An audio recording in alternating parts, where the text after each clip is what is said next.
किसी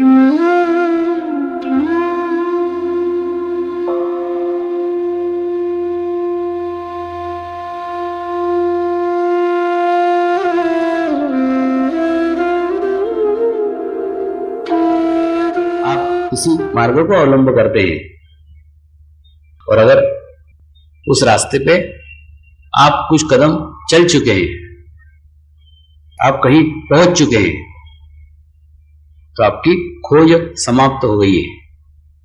और अगर आप पहुंच नहीं चुके हैं, आप परमेश्वर को खोज रहे हैं, आप उस सकारात्मक आनंद को प्राप्त करने के इच्छुक हैं, आप उस सकारात्मक आनंद की अनुभूति करना चाहते हैं, अगर आप आनंद के मार्ग के पथिक हैं, उस रास्ते पे चल रहे हैं, तो आपके लिए समर्पण ध्यान का एक मार्ग आज आपको विस्तृत रूप में बताऊंगा।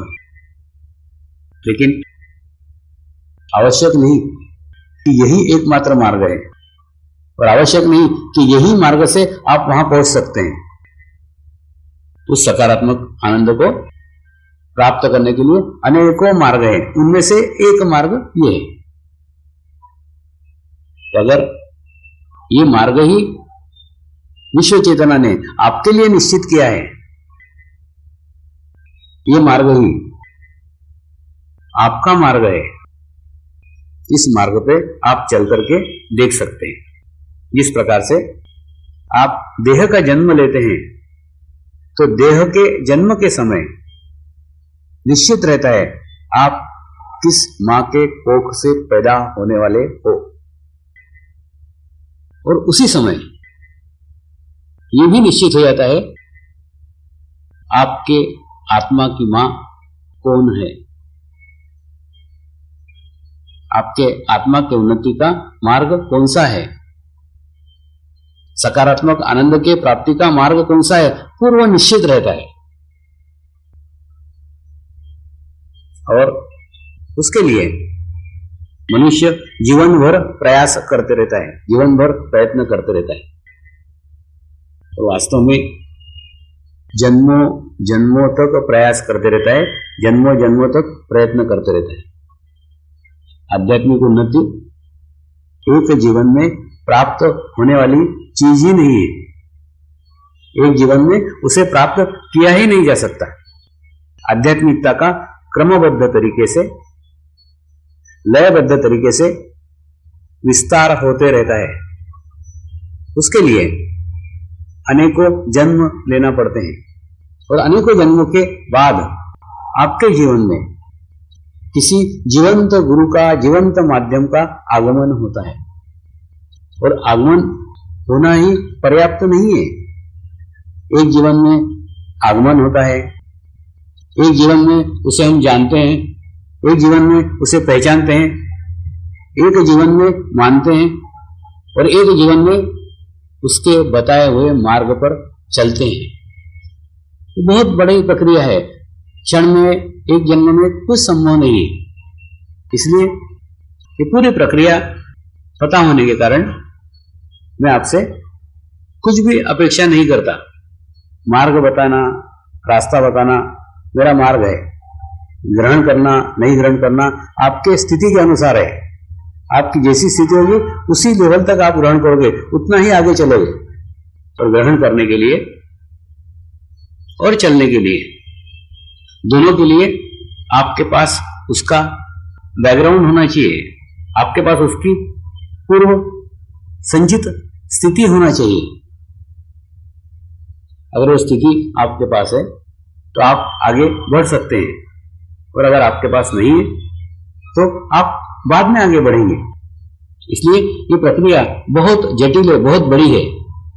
इसलिए अपने जीवन में जितना इस ओर चल सको उतना चलो। आवश्यक नहीं कि इसी जन्म में हमको प्राप्त हो जाए, लेकिन एक सकारात्मक आनंद की प्राप्ति के लिए, एक सकारात्मक आनंद के रास्ते पे चलने के लिए आप चल निकलते हैं।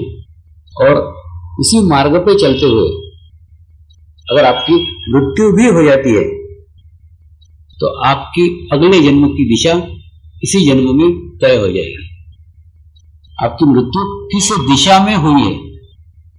मृत्यु के समय आपकी दिशा कौन सी थी? मृत्यु के समय आपका डायरेक्शन कौन सा था? किस दिशा की तरफ आपका मुख था? किस दिशा की तरफ आपकी पीठ थी? बहुत महत्वपूर्ण है। आप किस तरफ मुंह करके चल रहे थे, कौन सी दिशा में कदम बढ़ा रहे थे? आपका प्रत्येक कदम कौन सी दिशा के अंदर चल रहा था? वही दिशा, वही कदम आपका अगला जन्म निश्चित करेंगे। अगले जन्म में आपको बचपन से ही वो दिशा प्राप्त हो जाएगी, बचपन से ही वो स्थिति प्राप्त हो जाएगी, बचपन से ही एक सकारात्मक मार्ग प्राप्त हो जाएगा। कई ऐसे भी वृद्ध साधक मेरे जीवन में आए जिन्होंने इस मार्ग को अवलंब कर लिया, इस मार्ग पर चल निकले, इस मार्ग पे दिशा निश्चित कर ली, इस मार्ग के ऊपर कई कदम चल चुके और चल चुकने के बाद उन्हें महसूस हुआ, उन्हें एहसास हुआ ये मार्ग बड़ा लंबा है, ये मार्ग की साधना बहुत लंबी है और इस साधना करने के लिए मेरा आज का शरीर पर्याप्त नहीं है। बहुत उम्र होने के बाद, शरीर पूर्ण थक जाने के बाद मुझे यह रास्ता पता चला है, तो उन्होंने शरीर का त्याग कर दिया, उन्होंने मृत्यु का वर्ण कर लिया और मृत्यु का वर्ण उस दिशा में किया जिस दिशा में आगे जाके उनका जन्म होने वाला है। तो ऐसे कई साधक अपने शरीर को त्याग करके फिर नया जन्म ले चुके हैं और जन्म इसलिए लिया है कि स्वामी जी के सानिध्य में फिर हम मेरे को जीने का अवसर प्राप्त हो, स्वामी जी के सानिध्य में वो शरीर प्राप्त हो जो सबल हो, सशक्त हो और जिसके पास समय हो, आयु हो, उम्र हो। साधना करने के लिए उम्र की आवश्यकता है, साधना करने के लिए आयु की आवश्यकता है। इसीलिए मैं कहता हूं बच्चे वो अमीर है ये साधना पे चल सकते हैं। इसलिए दिशा निश्चित होने के बाद ये जब बच्चे आते हैं, पूर्व जन्म से संस्कार लेके आते हैं, पूर्व जन्म से कदम लेके आते हैं, पूर्व जन्म से अनुभूति लेकर आते हैं। अनुभूति प्राप्त है, अनुभूति ली हुई है, अभी करने के लिए कोई बाकी नहीं रह गया है, कुछ खोज नहीं रही है, कुछ भटकन नहीं रही है, कुछ प्राप्त करना नहीं है, सब कुछ प्राप्त कर लिया है। इन बच्चों को प्राप्त करने के लिए कुछ बचा ही नहीं है, सब प्राप्त है, सिर्फ साधना करना बाकी है।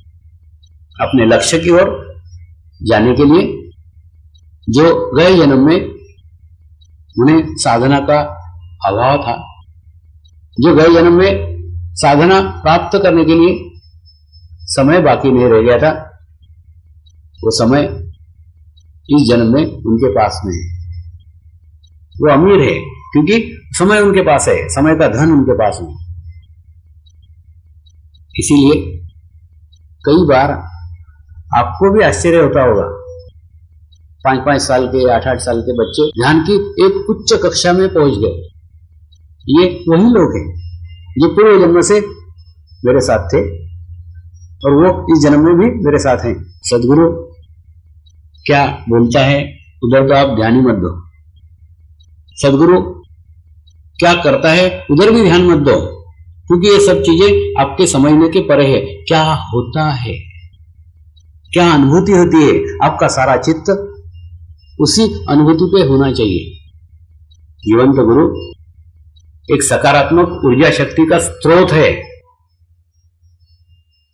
इतनी सकारात्मक ऊर्जा उसमें भरी हुई है कि उसके हाथ से नकारात्मक कार्य हो ही नहीं सकता। सालों तक सकारात्मकता के साथ जुड़ने के कारण उसके हाथ से कोई गलत कार्य हो ही नहीं सकता। आपको गलत दिख सकता है लेकिन गलत होता नहीं है।